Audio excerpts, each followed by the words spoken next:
à tous et bienvenue sur Spot, l'émission de We Do Biz et de Sinopia. Pour animer cette émission avec moi aujourd'hui, Laura Chaube, bonjour. Bonjour.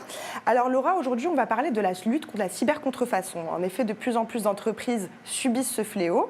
Mais comment garder les bénéfices de ces créations? De quels outils disposent les entreprises pour exister de façon immatérielle et protéger leur patrimoine? Les réponses avec Corinne Champagny-Cat, avocate spécialiste de la propriété intellectuelle et consultante en sécurité économique. Bonjour. Bonjour. Bonjour maître. Bonjour. Alors pour commencer, que pouvez-vous nous dire sur la contrefaçon et on en est où concrètement sur la lutte contre la contrefaçon? Nous ne sommes pas en bon point actuellement pour la contrefaçon. La contrefaçon existe depuis très longtemps. Elle fait subir aux entreprises des concurrences déloyales et bien entendu des préjudices très importants. Donc la contrefaçon a toujours existé et elle ne réduit pas, même si nous luttons, les personnes luttent en permanence contre ce fléau. Alors au contraire, elle augmente aujourd'hui. Alors, elle augmente pour deux raisons.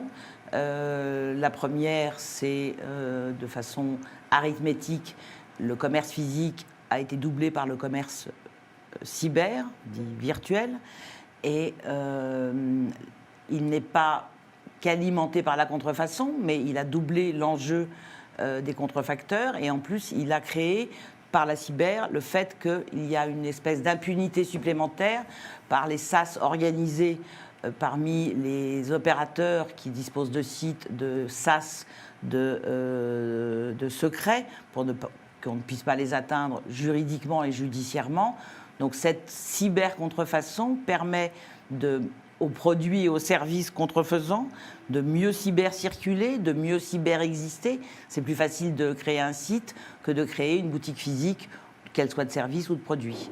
Donc la contrefaçon augmente constamment et si on ne faisait rien, elle augmenterait encore plus considérablement, ce qui n'est pas le cas. Mais tant qu'il y aura de la création dans les actifs immatériels des entreprises, il y aura de la contrefaçon. Et justement, quelles conséquences de cette impunité aujourd'hui? La conséquence de l'impunité des contrefacteurs est double.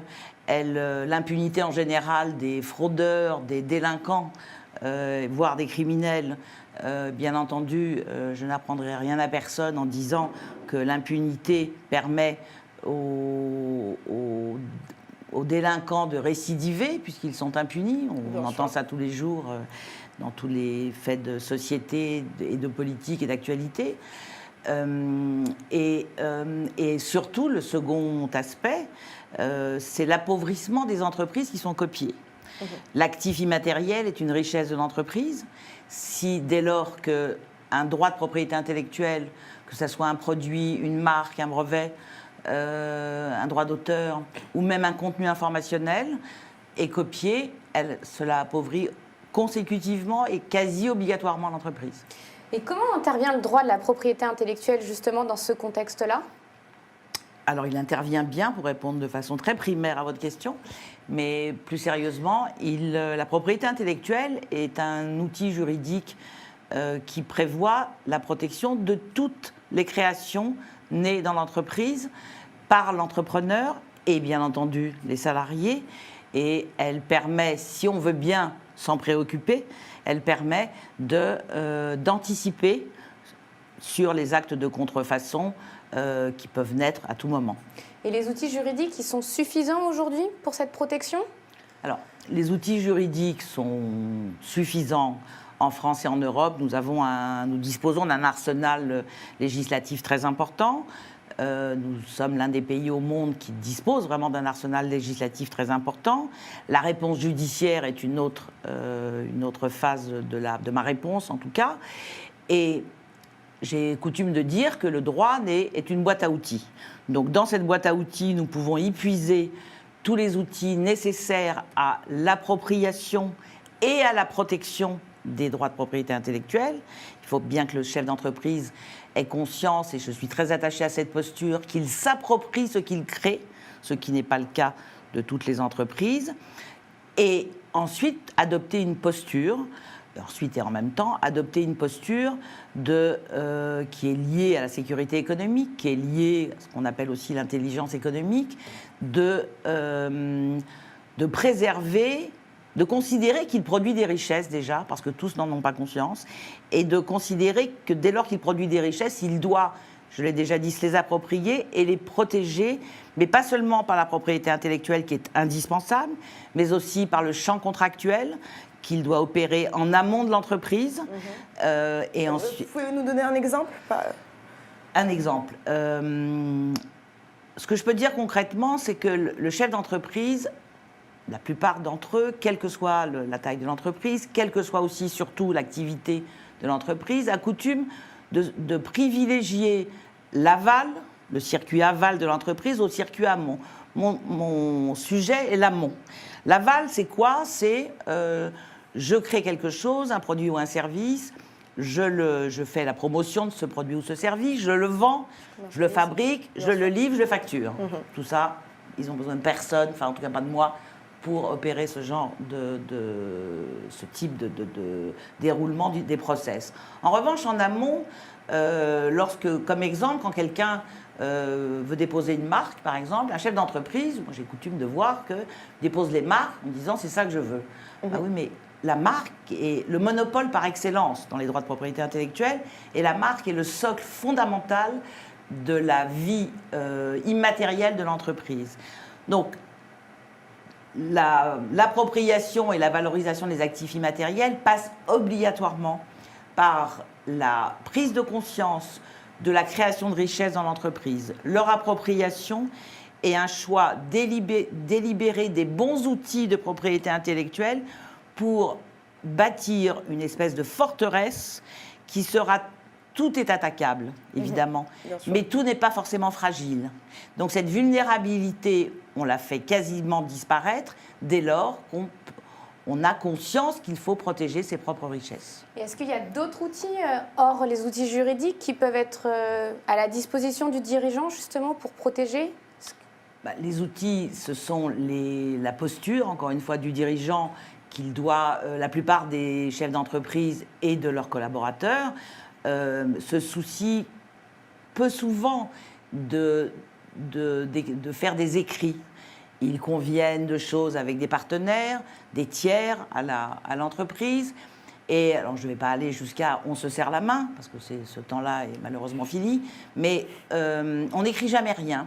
Donc moi, j'ai vu bon nombre d'exemples où un échange de mails, voilà, je vous présente tel projet, et merci de me dire si ça vous intéresse, ou si basiquement que cela. Et le projet est évidemment pillé par le destinataire. Donc ça ne suffit pas parce qu'on n'a pas identifié le projet, on n'a pas fait les choses qu'il fallait. Donc le champ contractuel, les écrits entre les personnes sont importants. Ce n'est pas du droit. Bien sûr, le droit aide à cette rédaction, mais c'est un état d'esprit. C'est un état d'esprit de se dire « je suis propriétaire de quelque chose et je vais tout faire pour le protéger et le consolider ». Et justement, je sais que Sinopia a créé un indice Sinopia de la performance responsable de l'entreprise, et vous avez été en appui de cette création justement pour mettre dedans les actifs immatériels. Est-ce qu'il y a un impact dans la performance responsable? Est-ce que vous pouvez... Alors, déjà, vous êtes bien informé pour l'indice, mais je suis intervenue, puisque l'indice concerne le partage de la valeur en entreprise. La valeur en entreprise, c'est pas seulement... Ce sont les personnes, ce sont tous les collaborateurs, les dirigeants, les actionnaires, mais c'est aussi, comme je viens de le dire, tout ce qui est créé dans l'entreprise.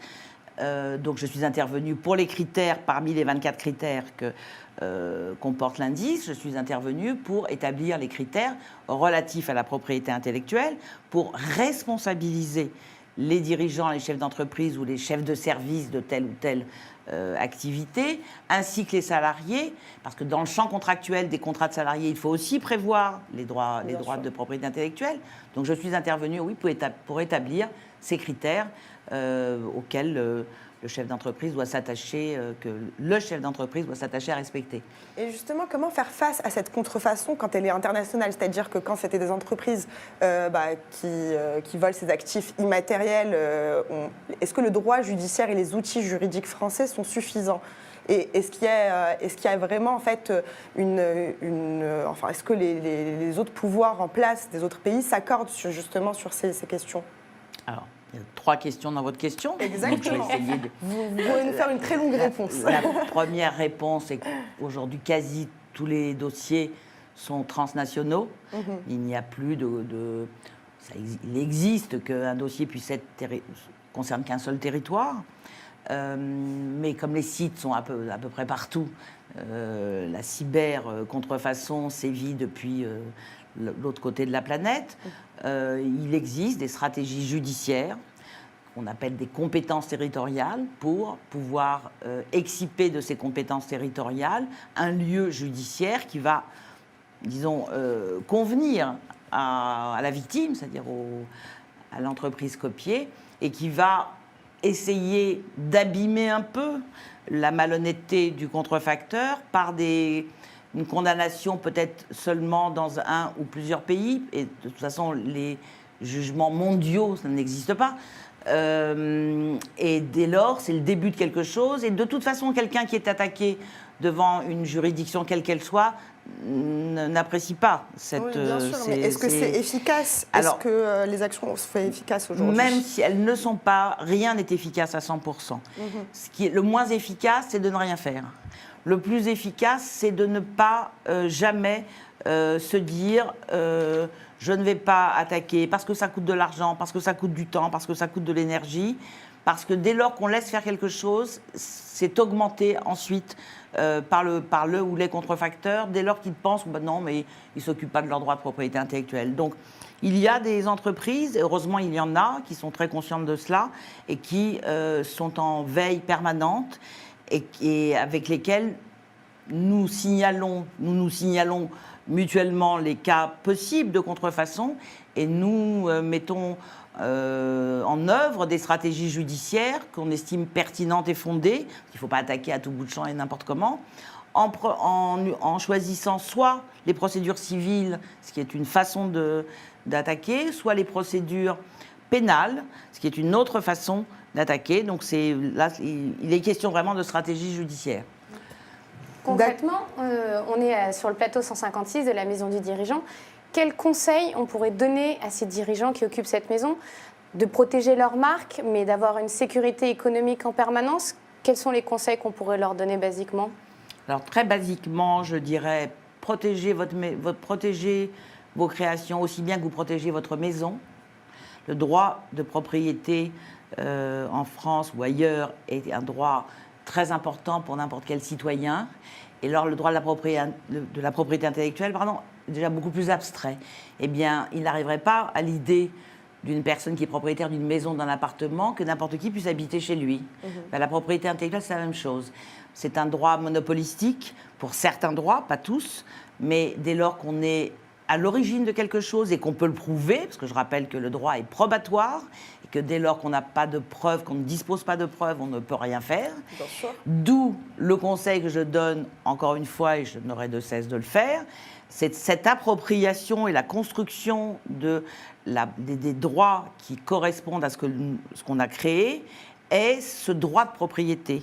C'est ce droit de propriété qui va permettre d'attaquer les contrefacteurs. Sans cela, on ne peut rien faire. Mais un droit, ce n'est pas forcément pour une marque, c'est obligatoirement un dépôt. Pour un produit, ça peut être un droit d'auteur. Donc je dirais que la datation est incontournable. Il faut prouver qu'on est le premier à l'avoir fait.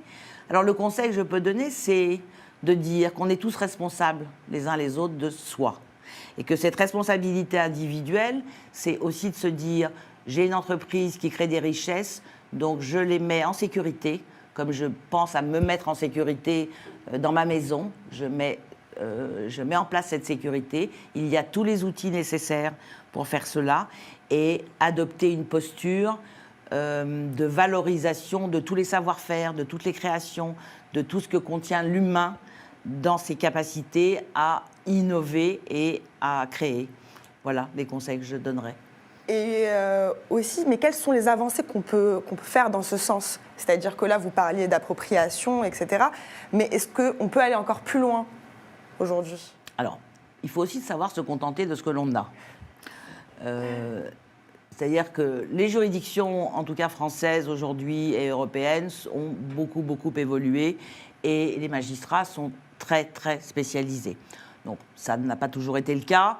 Dès lors qu'on leur présente une procédure qui est bien construite et qu'on n'écrit pas n'importe quoi, on peut être satisfait de cela. Mais pour arriver jusqu'à ces magistrats, comment est-ce qu'on peut faire évoluer ce domaine qui est, je le rappelle, un domaine beaucoup plus B2B que B2C et qui fait beaucoup de mal à la performance de l'entreprise, à la compétitivité de l'entreprise dès lors qu'elle est copiée. Donc, les pouvoirs publics s'emploient également à faire évoluer cela, comme la gendarmerie nationale et les douanes. À côté de cela, il y a les syndicats, les fédérations, tout ce qui est entrepreneurial. Donc peut-être une synergie de toutes ces parties prenantes ? Elle existe, cette synergie, la transversalité entre le public et le privé existe déjà. Elle existe, mais il y a... il faut que comment faire évoluer les choses, il faudrait peut-être dire que il vaut mieux être dans une activité où on est seul à faire quelque chose et le protéger, que de se contenter de faire comme les voisins, le tout venant.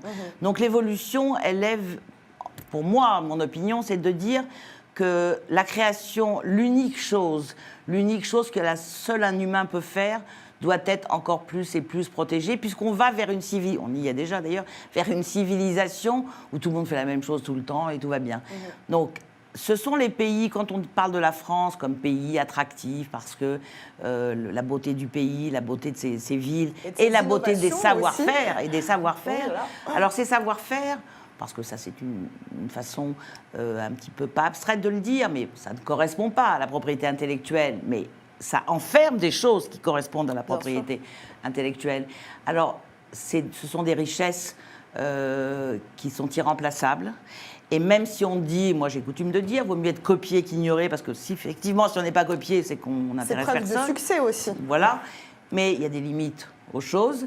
Donc, gardons ces richesses que seul l'humain sait créer. Et dernière question, vous en parliez tout à l'heure, vous êtes colonel de la réserve citoyenne de la gendarmerie nationale, rien que ça. Concrètement, quelle est votre mission ? Parlez-nous-en. D'abord, je salue l'institution au passage pour laquelle j'ai beaucoup d'estime et de respect. Mon travail, notamment au sein de la gendarmerie nationale, est d'avoir créé un groupe de travail il y a quelques années pour, encore une fois, acculturer les enquêteurs de la gendarmerie nationale qui ne demandaient que ça.